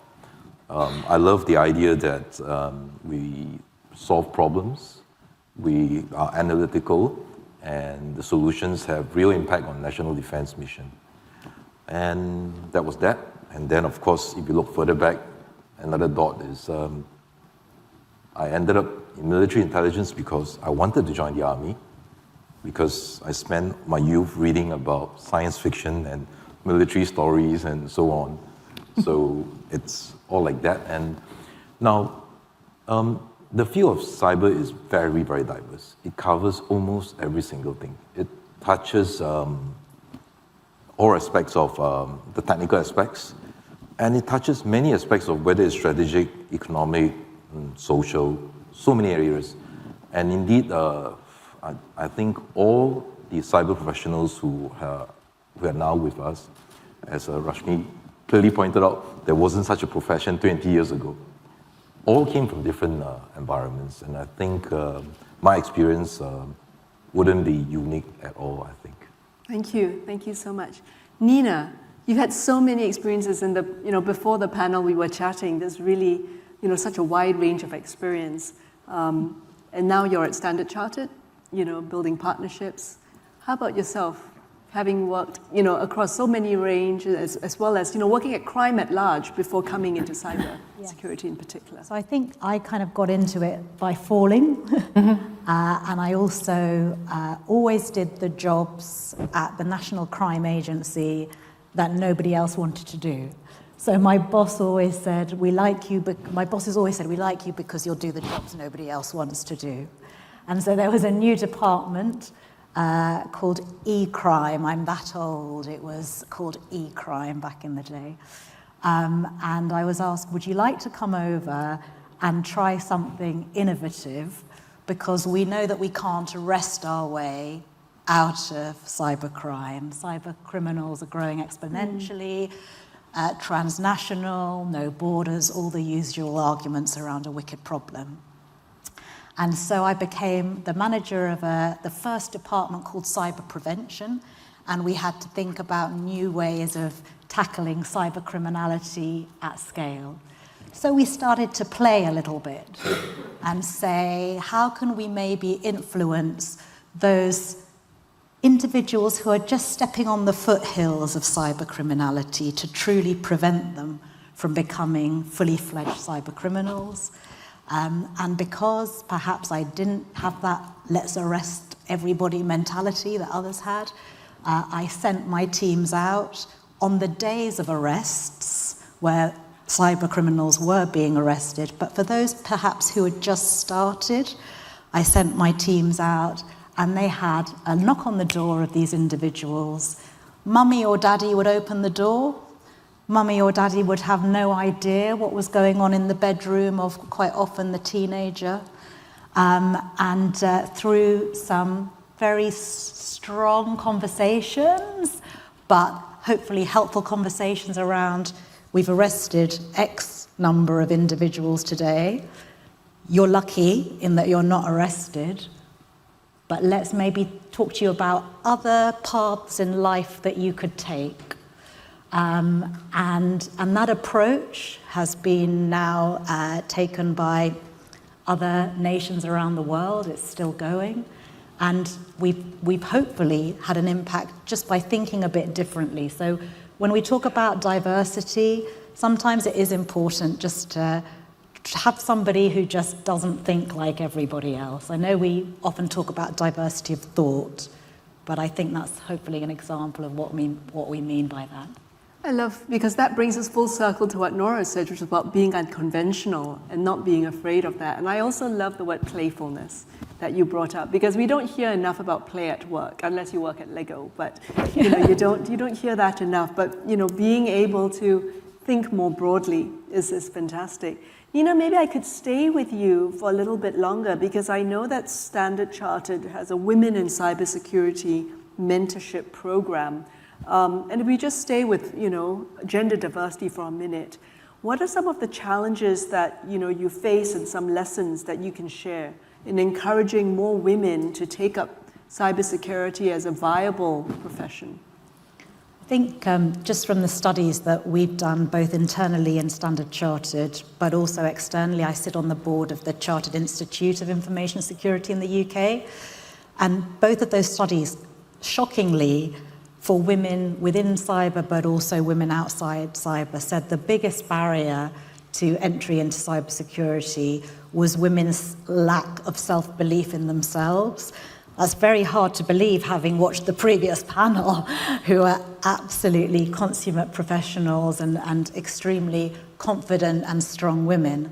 But that was the result from our surveys. So listening to those women, we thought we just definitely need to do some mentorship, not only about the technical skills that have been mentioned, but also around the softer skills too, stakeholder management, communication, etc.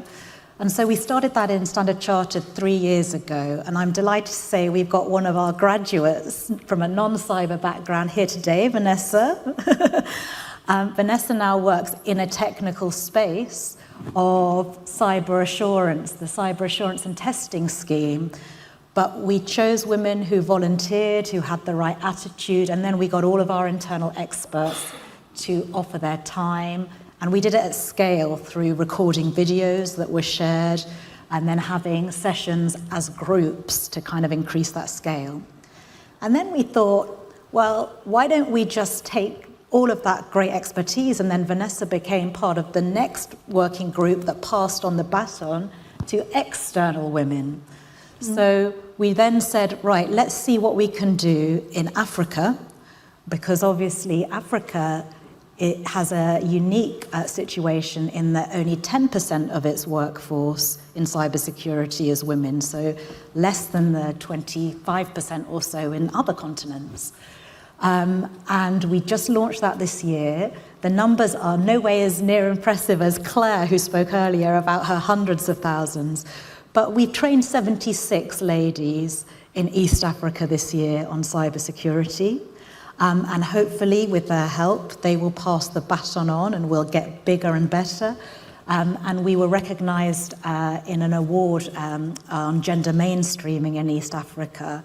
And I think that sort of celebration of success, that's a key lesson learned, to celebrate that and celebrate the male allies. And I must congratulate Stephen for being here on the panel. Very great. And we've got, you know, these allies that we must thank for kind of standing up and saying, you know, let's really actively support this. And then I finally think that also it's really important, that helps us with the immediate stopgap. But my final comments really quickly. We've got a next generation, and Singapore has done a fantastic job with Skills Future and the girls in Singapore to get them into tech, get them into STEM or STEAM. In the UK, we heard earlier about Cyber First. I've also gone on to those panels in Cyber First with young girls, and they ask incredible questions, but still a lot of them come from backgrounds where parents are already in cybersecurity or the parents are already in STEM. So we've still got some more work to do to get into schools, and I look at Gwenda there as a great example, who had a ministerial visit to the UK and other countries earlier this year to see about what can our schools do to make time for this important subject. And I think that's really critical, because once you get girls and ignite their imagination, the rest will do itself. My daughter does coding, she loves VR, she's massively into tech, but it's just making sure that all girls have the opportunity to see what the world of cybersecurity offers, and that world is very great. I'll stop there. Thank you so much, Lina. And you know, it's so important, right, when you have a huge supply problem for these professionals, actually every individual really matters. Yeah. Stephen, actually it was quite interesting, and someone from the panel asked this question, but Claire from the panel before said that she had an MA in special education. I thought that was pretty interesting. And you know, on the theme that everybody matters and we need everybody in the workforce who can play their part. Ensign has partnered with the Autism Resource Center has partnered to think about inclusive hiring practices. So maybe you can share a little bit about some efforts to include and also belong, as Jen had mentioned before, to be able to create, and then not just getting people in, but to create an enabling environment for people of all different backgrounds, all different ways of working, to be able to develop, thrive, and feel that sense of belonging. Thank you. Well, I missed that part about Claire having an MBA in special education. Pretty cool. I think I will talk about two things. First of all, what we've done since 2019 in Ensign for Security.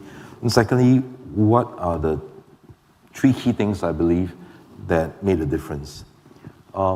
We started the program in 2019. It was 2020 when we formally really started, because it took time to plan for it and get ready for it. We worked closely with Autism Resource Center, which is a government-supported non-profit. We also work closely with Temasek Holdings, which is our shareholder, and subsequently with SG Enable as well. So in 2021, we had the first batch of autistic individuals, people on the spectrum, but who are still high functioning, come in, and we put them through a special program of soft skills training with ERC and hard skills with Ensign. Subsequently, on-the-job training in the Security Operations Center, where they serve as security analysts, a critical role, which is a first responder role on a 24/7 basis. That worked out well, and from that first batch, we were able to hire 4 of them, right? And that was at the beginning. So it's been 2 years plus now, and things are moving along very well. Some of the security analysts who are autistic have moved on to improving their teams and continuous improvement. Some have moved on to postings in other security ops centers. Some have achieved higher, more advanced certifications. So it's working well, right? How did we make it succeed? 3 things. The first thing really is about beliefs. It takes an entire team to believe that it is possible for different people or different abilities to contribute in their own way. And I think in Ensign we did put in a lot of effort. The entire leadership team was on board. We worked with the Autism Resource Center to create programs for the rest of the employees. So that worked very well. The second was about processes. Naturally, the way we have to do our employment, how do we support them, has to change. So we worked with Autism Resource Center, and they assisted us a lot in what sort of training programs we need to structure. How do we create an onboarding program that allows such an individual to fit in well into the culture? A certain phased approach as we bring the individual up to speed across from, let's say, the person is able to meet 50% of the requirement till, say, 3 months later, the person can do 100% of it. So that structured program and deliberate program made a big difference in the success. And I think one of the things we really wanted to see was that we didn't just want to see it as an experiment that would end there. So we want to see that it will continue, it's possible to be sustainable. So that worked. So beliefs, processes. The third was really about people, right? Within Ensign, we put in a lot of effort to influence the rest of the company. So we did things like we asked for volunteers to be diversity champions. So all of them have a little badge where they have to wear. When we say diversity champions, they were diversity champions not just for people on the autism spectrum, but also women in cyber and so on and so forth, right? We had many volunteers. The surprising thing really was that amongst the volunteers, so many of them have personal experiences with autism. So either they have family members who are autistic, they have friends who are so, they studied with friends who are autistic, or they have actually worked with people who are autistic in other workplaces. So we had a very good support there. By doing so, it allowed the program to succeed.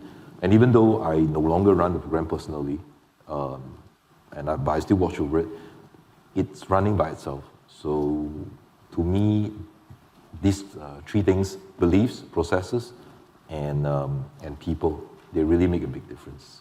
Thank you so much. And I could listen to this forever because I'm actually very interested into whether you talk about the training of the newbies who are coming in, but about the training that you have to offer the managers and whether or not they were better managers. But in the interest of time, I want to move to Martia because as the co-chair of the Global Forum on Cyber Expertise, you're building cyber capacity, right? But we're also hearing now as well as in the panel before about the softer skills, managing a diverse group, etc., that needs to be developed. Earlier, CSA announced a SG Cyber Associates program. Minister Josephine Teo also mentioned that to provide foundational and targeted cybersecurity training for non-cybersecurity professionals. And in your experience, what soft skills and transferable skills that non-cyber professionals should really lean on to help them on their cybersecurity journey? At the GFCE, what are the efforts that you're really making in training this cyber capacity to be something that can be effective in leadership positions? Yeah, well, I'm not working at the GFCE, so it's a little bit difficult to really dig into the projects. Yep. But I can about soft skills and within the cyber sector. I think you do need, or you have so many different levels. You have the technical level, but you have also policy and you have diplomacy. And I think, especially where I come from, like diplomacy at the Ministry of Foreign Affairs, what we really need is communication skills to explain what cyber is about, right? And the importance of cyber resilience, for example. Teamwork is very important because we bring together, like in my team, for example, I have people on development cooperation, but also multilateral negotiations, but also people with technical understanding so teamwork is very important as well. Creativity, like how do we explain this to other parts of the ministry, and how can we connect to them, and how can we cooperate together? Critical thinking, responsibility, negotiation, of course, is very important. And negotiations to focus on agreement and not on differences, right? Mm-hmm. To find the common ground. I think empathy. I think that's really interesting. We had a conversation before this panel, and one of the things that we discussed was how, as one goes higher in the journey, one goes along one's career, especially as you start moving away from the technical doing to the managing, that a lot of the internal advocacy has to happen to influence other parts of the organization to get people to see, the cybersecurity point of view. Thank you for that. Rashmi, maybe I can shift gears a little bit, because from managing a diverse cybersecurity workforce, we also need to have a workforce that is cyber resilient across the entire organization. And you sit on some boards as well, and some very, and as CEO, you're always you're interfacing with the board that has to kind of understand this. My question is, to develop a cyber resilient organization, how do you get a diversity of view on the board, at the board level, to think about cybersecurity and cyber resilience as a strategic issue as well as a risk management issue? Thank you. So I think first and foremost, we have to acknowledge that we are going from an offline world to a more and more online world, right? So when you have 8 billion people spending 80% of their time digitally, mm-hmm. then what cybersecurity means takes a very different complexion. And the threat will keep growing. You're never going to have enough resources to protect everything. So I'm a huge believer in cyber resilience. And the example we use often is the one of health. You go to a doctor and imagine you have an unregulated industry and somebody says, take this, it'll make you taller, take this, it'll make you fitter, take this, it'll make you sleep well. And before you know, you're having a concoction, but actually you don't know if it's working together, and you also don't know if it is what you need. So the idea of cyber resilience is first really understanding what is your ambition. If you are a government agency, your level of risk-taking is very different versus if you're the next door grocery store. Of course, what you have to lose is still very important, but the impact to the world is different.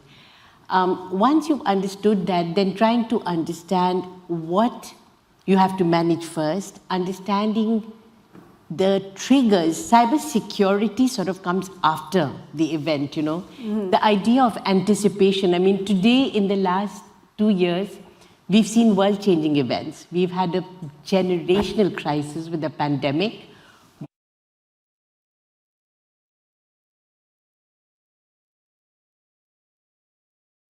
Completely capabilities.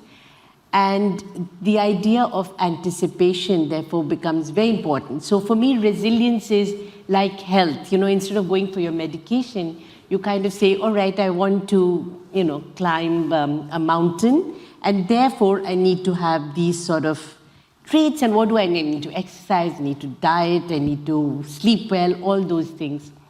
But resilience, if eventually we are all going to be living most of our lives, having most of our information in a digital world, you have to have resilience that's inherent. It comes with culture, it comes with anticipation, it comes with prioritization, and actually it comes a lot with demystifying and just taking a calmer approach to saying, well, this is the way the world's going. Let's keep figuring out how we get stronger and more resilient. Because security almost makes it sound you're off and on. It's not going to happen. Yeah, thank you so much. And I love the stay healthy perspective, right? As opposed to not sick, right? Stay healthy. I think that's really fantastic. Nora, maybe I can ask for your perspective. You've had so many different roles, but arguably one could argue that you are amongst us all the career cybersecurity professional in a profession that is really just finding its shape and form. And perhaps some of the next generation of future leaders, those are entering the cybersecurity space 5 years, for example, are coming into a profession which is a little bit, not completely fully formed, but a little bit more tangible than when you first started. Can you share a little bit about what you think is important for this next generation of future leaders who are coming on board? It's a more complex world, as Rashmi said. There is much more at stake. It's much more prevalent throughout the organization. But it also, at least now, when someone says cybersecurity, you don't necessarily say what. At least every board member would have thought about it. Most managers hopefully would have thought about it. How do you think it's different today for those maybe 5 years in the role, and how do you think that will move with this next generation? I think the leadership aspect does not change from back then till now. And let me share this. I've done a thesis. My master's thesis was on talent management and on leadership. And one of my interviewees, he was a CEO of a big firm in Doha. He was a Qatari at a young age. He was below 35, and he reached that leadership position. Until today, I remember what he said. He said, I had a mentor who sponsored my career. And the word sponsored really resonated to me because he had that person put him on the right trajectory towards his career, knowing what he's capable of and providing the opportunities. Not on a silver platter, you have to be willing to take it and to do whatever it takes. But the moral of the story here is that 20 years back or 20 years to come, leaders create leaders. And I think that this is what we should do through so many things, talent management, mentorship, diversity, all of what we have discussed. Thank you so much. I just want to go to the questions. We are almost running out of time, but I'll put a general question out, and anyone who wants to answer can reply. Because we've heard about lots of different types of partnerships, Stephen with the Autism Resource Center, Nina yourself as well, as global partnerships, and Marty and Rashmi as well. So what are some areas of collaboration that you think needs to happen more in this space? And it could be with civil society, it could be between public-private, it could be with academic institutions, given that this space is always moving and it's moving so fast. Anybody like to offer some thoughts that you would like to see more collaboration on, specifically, to increase diversity in the cybersecurity workforce? I can go. So, as you've mentioned, academic institutions, I believe they play a huge role towards the supply of talent within the workforce. And I think we need to work very closely with them to bridge the gap between the supply and the demand within the workforce. So right now, let me give you just a simple example here. We're no longer just talking about, like as in 20 years back, someone who is from an IT background would go into the field and work, progress into that field.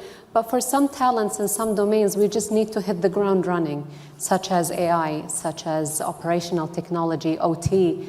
And this comes through collaboration with universities, with training centers, even with like ministries of education, trying to bridge the gap between what we need in today's modern business world and what the university programs are supplying. Thank you so much. Any other thoughts, Mattia? Yeah, I think it's also very important since we're talking about cyberspace, right? It doesn't have borders. So I think it's also very important, apart from having the multi-stakeholder community, to also speak to people from other regions to see what their experiences are, what their problems are, how we can exchange experiences. I think that's very important as well, because also in the multilateral fora, we need to agree on this and also on security and resilience and how are we doing that all together. So I think it's very important as well to see how we can help each other and assist each other and exchange and yes, information as well as best practices. Yeah, definitely. Thank you. We're just about out of time. Before I end the session, I'd just like to invite speakers to a very quick rapid fire round, 1 or 2 sentence maximum, which is what's one piece of advice that you would give professionals who are not at the beginning of their cybersecurity career, but who are just about to start managing a cybersecurity team. Perhaps I'll start with Nina and come back. Yeah, I think if you're going to be a role model, you don't have to be perfect. And actually, it's sometimes a bit off-putting when you always have role models that are perfect. So, you can make mistakes, you're human, and as we heard on the previous panel, it's what you do with those mistakes. And equally, your team can make mistakes, they're human. If they've done them with good intent, if they've done them on the basis of a logical choice and decision, support them on that. They'll learn, they'll grow stronger, and they'll become better leaders in the long run. Thank you. Don't be perfect. Thank you. Stephen? I like that. Especially since, in my experience, women tend to be overly perfect and underestimate themselves. I think that's very important. Well, for me. If you're starting up, remember, be inclusive in your teams. There are 3 reasons why. Number 1, it is going to give you more diverse perspectives that can create better innovation, and you can anticipate better things that one single type of thinking can't do. Number 2, you'll make better decisions. Because when you have diversity of opinion, you will be able to see more options for strategies and assessments. The third, really, the world that we serve is diverse. If you have a diverse and inclusive team, you will be able to serve your users far better, and they have better experiences. Thank you so much. Mattia? Well, if you really want to have diversity in your team, I think it also means that you invite diversity of thought. So that also means that you need to take time to invest in that diversity of thought. It is time consuming to have diversity as well. And I think it's perfect. And the second, I think, and that became policy within the ministry, we have to follow a course on diversity each year, everyone in the ministry, to also, to not only do it as you think is right, but also to really think about it and debate it. So that is second. And third, I would say request for feedback. Also, if you are a head of a department, you can also ask your colleagues, like, how did you think that it went? Can you give me some feedback? And I think when you do that more often, you create some kind of credit as well to you know, if you compliment people, you can also sometimes say like, you know, maybe you can do this differently, and then you have that credit as well to provide that feedback, but also invite that feedback on yourself. And that leans to that growth mindset and that continually learning mindset as well. Thank you, Martia. Rashmi. I think the first thing I would say, if you're just getting to lead a cyber team, be contextual. You know, there's always, you asked me from a board perspective, I think cyber teams often do a lot, but then in context. So there's a war, what's the context? So try to lead your team with context, because that improves the communication. It helps them become more successful. I think be calm, don't react to every new article, every new trigger, you know.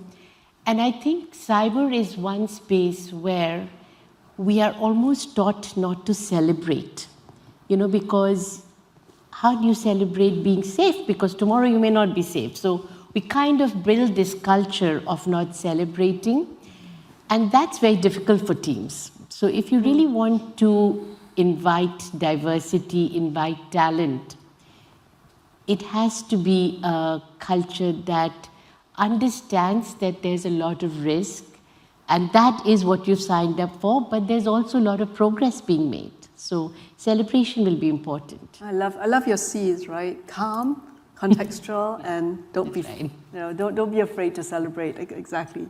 Nora, to wrap us up today.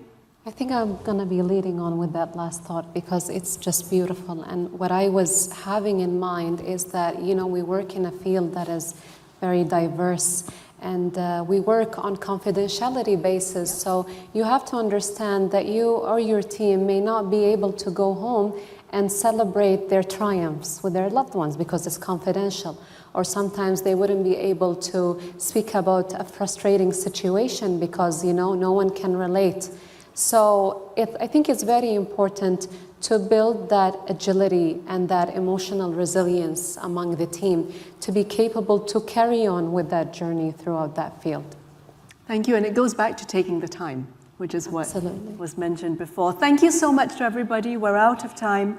I'm sure you've inspired many people, and in your day-to-day work you inspire. I'm certainly inspired about the commitment to creating that safe and secure digital ecosystem in each of your capacities.